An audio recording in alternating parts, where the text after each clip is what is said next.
По македонската премиера на затворањето на фестивалот на филмска камера Браќа Манаки, каде дојде со веќе освоени 13 награди на релевантни филмски фестивали, како Санденс, Кошице, Сараево и Херцег-Нови, а критиката го опиша како инспиративна приказна за созревањето и солидно деби на Ѓорги Унковски, филмот Диџеј Ахмет вечерва премиерно ќе се прикаже во Синеплекс и останува на неговиот редовен репертоар.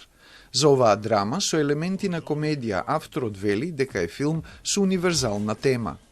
Една суштинска тема е тоа дека сите ние сами мораме да си најдеме нашата слобода и нашиот мир на некој начин. Филмот зборува за момче кое се бори да го отсонува својот животен сон наспроти ограничувањата што му ги наметнува традиционалната заедница. Беше снимен во јуручките села Аликоч и Коџалија во Радовишкиот крај и во Скопје, а кинематографер е Наум Доксевски. Сценаристот и режисер Унковски вели дека снимањето било излегување од неговата комфортна зона. За мене беше едно големо отскокнување од надвор од мојата комфорт зона во истражувајќи една тема и еден регион кој што на почетокот не ми беше многу позната, сега ми е посебно драг.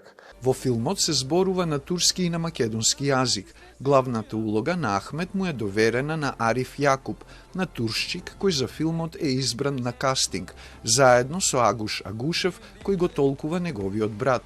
Играат и Дора Акан, Селпин Керим, Аксел Мехмет и Атила Клинче.